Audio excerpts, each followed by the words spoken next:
Ashabul Kahfi adalah nama sekelompok pemuda beriman yang hidup pada masa Raja Dikianus di Romawi, beberapa ratus tahun sebelum diutusnya Nabi Isa.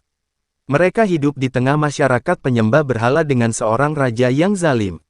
Ketika sang raja mengetahui ada sekelompok pemuda yang tidak menyembah berhala, maka sang raja marah lalu memanggil dan memerintahkan mereka untuk mengikuti kepercayaan sang raja. Tapi Ashabul Kahfi menolak perintah itu dan lari menjauh dari sang raja. Dikejarlah mereka untuk dibunuh. Namun, mereka selamat dari kejaran pasukan raja dengan bersembunyi di sebuah gua. Kisah tersebut antara lain bersumber dari ayat 10 surah Al-Kahfi sebagai berikut. Ingatlah tatkala pemuda-pemuda itu mencari tempat berlindung ke dalam gua lalu mereka berdoa, "Wahai Tuhan kami, berikanlah rahmat kepada kami dari sisi-Mu dan sempurnakanlah bagi kami petunjuk yang lurus dalam urusan kami ini."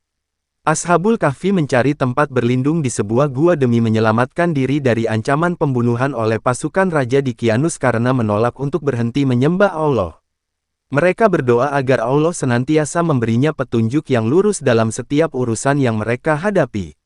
Usaha mereka untuk bersembunyi di gua dan doa-doa mereka agar Allah senantiasa memberinya petunjuk merupakan bukti bahwa Ashabul Kahfi adalah sekelompok pemuda yang gigih mempertahankan iman, yakni iman tauhid yang hanya menyembah Allah. Dengan perlindungan Allah mereka kemudian tidur selama bertahun-tahun di dalam gua itu. Kisah ini dapat kita temukan sumbernya pada ayat 11 surah Al-Kahfi sebagai berikut, "Maka kami tutup telinga mereka bertahun-tahun dalam gua itu. Allah melindungi mereka dengan membuat mereka tidak mendengar apa-apa.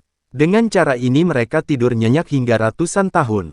Berapa lama sebenarnya mereka tidur dalam gua itu menjadi perdebatan di antara dua kelompok dalam Ashabul Kahfi sendiri ketika telah bangun sebagaimana dapat kita lihat pada ayat 12 berikut ini. "Kemudian kami bangkitkan mereka dari tidurnya untuk kami menguji siapakah dari dua golongan di antara mereka yang lebih tepat kiraannya, tentang lamanya mereka hidup dalam gua itu. Mereka kemudian bangun karena Allah yang membangunkannya sebagaimana sebelumnya mereka tidur karena Allah yang menidurkannya."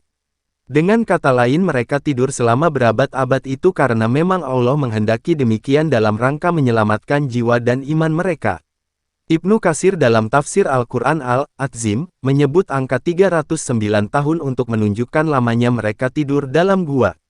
Mereka mulai tidur di zaman pemerintahan Raja Dikianus dan baru bangun setelah raja yang berkuasa telah berganti beberapa generasi.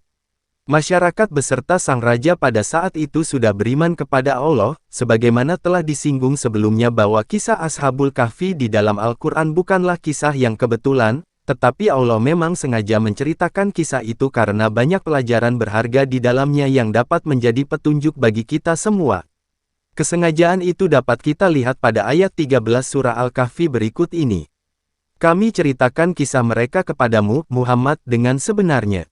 Sesungguhnya mereka itu adalah pemuda-pemuda yang beriman kepada Tuhan mereka dan kami tambahkan kepada mereka petunjuk." Allah sengaja mengangkat kisah Ashabul Kahfi sebagai kisah teladan dari para pemuda yang memang layak untuk menjadi suri teladan dari generasi ke generasi.